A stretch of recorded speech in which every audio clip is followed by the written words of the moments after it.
पुरी जिला काकटपुर ब्लॉक कादुआ पंचायत बोबुआ गाँव में नवबधू हत्या घटनार 11 दिन भितर कोणार्क पुलिस स्वामी देढ़शुर और शाशु को गिरफ्त कर कोर्ट चलाण करे अन्य जड़े मुख्य आसामी कृष्णचंद्र को गिरफ्त दाबी राज्य मानवाधिकार कर्मीर 15 जणिया टीम कोणार्क थाना पहुंची थाना अधिकारी प्रशांत पढ़ियारी को लिखित अभियोग कर महिला कमिशनर राज्य सभापति संपादक कहवा कथा जो व्यक्ति थाना को जीवाई मना करुला घर समस्त कथबार्ता को लुचाऊला स्वामी को मिछ सत कथा कही माड़ खुआउला पूजा को से व्यक्ति को कहीं गिरफ्त करा नहीं कौन पाई पुलिस तदंत भितर पुराउना एने पुरी खोर्धा भुवनेश्वर कटक चटणी 15 जणिया मानवाधिकार कर्मी टीम सह पूजा बापा बोऊ समेत सिमिली गाँव 20 रु अधिक महिला पुरुष आज कोणार्क थाना पहुंची कोणार्क थाना अधिकारी को दाबीपत्र देइछंती।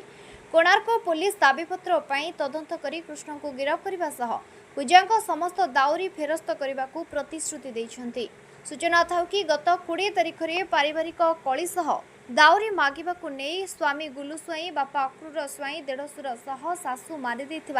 पूजा स्वाई को अभियोग आनी गोप ब्लॉक सिमिली पंचायत सिमिली गाँव झीर पिता शंभुचरण महांती परिवार अभियोग कोणार्क थाना अधिकारी सह निमापड़ा एसडीपीओ जनार्दन पाढ़ी पहुंची स्वामी टुलु स्वाई सह देढ़शुर को अटक रखी पचरा उचरा करुवा बेले मृत पूजा स्वाई शव को जबत कर तदंत चलाई। पूजा स्वाई गत 3 वर्ष एवं काकटपुर ब्लॉक कादुआ पंचायत बोबुआ गाँव में बह करते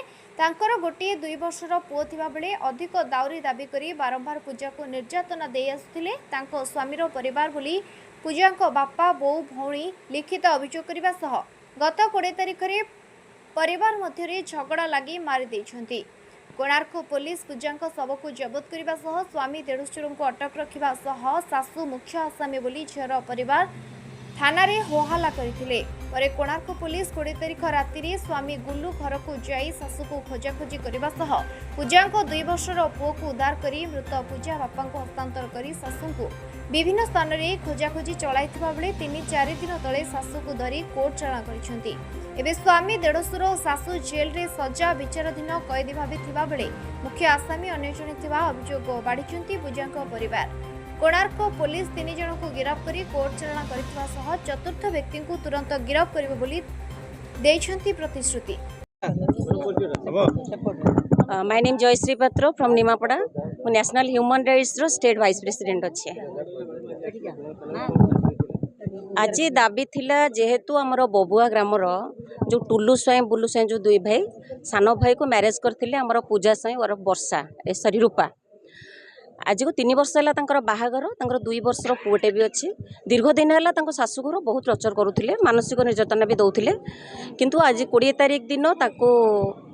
से माने मिसिक मारी देइछन्ते शाशु होते स्वामी मारी बोले आम जी जाचु कहूँ से तो जेहेतु तांकर जड़े बड़ बापांकर पुओ कृष्ण स्वाई जे कि तांकर समस्त कथा बुझासुझा करुले घर प्रतिटी कथार से इनवल्व थिले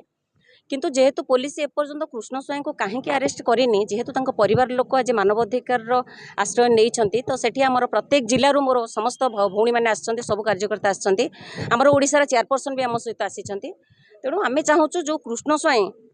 जे 3 वर्ष भितर घरे तांकर जहाँ भी घटुला जितेबाला झील कहूला मो बाप घर लोक डाकिबी से कृष्ण स्वाई प्रति मुहूर्त ब्रेक करुले जे घर कथा घरे रहिबो घर कथा पदा को न जाओ जदि कृष्ण स्वाई सब कथा बुझुले तापर जो दिन झील को से मारिदेले मारिबा पर भी से कृष्ण स्वाई ही खबर देइछन जे तुम झील मरीगला तुम डेड बॉडी नहीं जाओ तापर जिते पारिवारिक लोक शाशु घरे पहुंचती कहीं नथिले सेठु जो कोणार्क हॉस्पिटल आसला बेलू से स्वामी और देढ़शुर अरेस्ट हो जाते 2 दिन पर ग्रामर नोमिनी शाशु को लुचेक रखी तो सहीटा मु भावुचे जो नोमिनी शाशु को लुचेक रखी से किभलिया मनीष गोटे मर्डर केस रे तुम से गाँव जड़े नोमिनी तुम शाशु को 2 दिन लुचेक रखी तो मो मत से नोमिनी को तुरंत तदंतभुक्त आने दरकार तापर जितेबाला से यही सब कथा भितर 2 दिन पर शाशु को अरेस्ट होता जे कृष्ण स्वाई जो लोकटी समस्त जिनस इनवल्व थिले आज पर्यंत कृष्ण स्वाई कहीं फोन उठाऊना आज पर्यंत कहीं से लुचिकी अच्छा आम जेहेतु थाना को आसीलु ये खबर पाइबा पर आम आईएस सहित कथा निमापड़ा एसडीपी सहित भी कथा जे कृष्ण स्वाई के कहीं अरेस्ट कराऊनी से कहते कि कृष्ण स्वाई किसी एविडेंस न पाइला आम अरेस्ट करें आज्ञा जेहेतु झीर बाप भाई ता परिवार एविडेंस अच्छी आउ ये जड़े मरीगला पर एविडेंस दब किए तो एविडेंस तो बाप घर कफी ना तो सेठी एविडेंस दब किए तेणु यही आईएससी सहित देखालु आईएससी झीर बो ना सीता घटना झी तो 4 वर्ष है बाहागर पुओ हवा 3 वर्ष 3 वर्ष है झील को बार कथबार्ता करती झी मत कही से कहया भितर मुझे कही मुझे बापा जातु सरपंच को लेकिन थाना गोटे एफआईआर देवे ना ना ना ना जोई शुणिले सुसाइड करदे कहते मत धमक दमती मुझे जोई मरब कौन तू मरबू तू आ फेरी से दीपा आमर फेर विधवा होकर सी आसिक रही मत कह तू किमिया माँ एक कथा कहूँ मुझे भय कर जाए एमती कौन कहूँ ता बापा को कहया मत राण दब कह तो पुओ राणे मो पुओ राणे तू बापा आगे कहबुन बापा आसिक ये हंगामा करेंगे मुझे बापा को कहनी सी आसिया पर तो एमती सब शुणी शुणिक रही मत कह मुझे बो भूल काम ना मो पुओ पे धैर्य धरी रही हम आ बो मत जिते मैंने मारिदेवे वो मत जिते मारिदेवे मुझे तू कहीं एक कथा कहूँ ना आ फेरी ना मो पुओ को छाड़ी मुझे कुआड़े जी सी कौन पुओ को मत देवे एमती तो कहीं तो 20 तारीख दिन मो साथी कथबार्ता है 3:10 हम कथबार्ता है घंटे भाई मो साथी कथा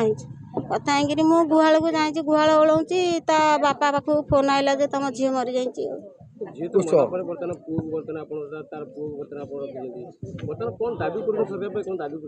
सरकार ऊपर दाबी करुच्ची जे मो झील को न्याय मिलू मोर जो 2.5 वर्षर नाती टी आनी से केमी रही व्यवस्था कर कृष्ण धरा पड़ुनी मेन लोक से कृष्ण सब ता माँ कह मो कृष्ण पुओ अच्छी तेमे किए से आमको धमक देंगे ता माँ सब कह झीवर शाशु मो कृष्ण पुओ अच्छी घरे रेकर्डिंग भी है सार को इना देंगे आई कोणार्करू प्रकाश कांडी रिपोर्ट एचआर टीवी ओडिया।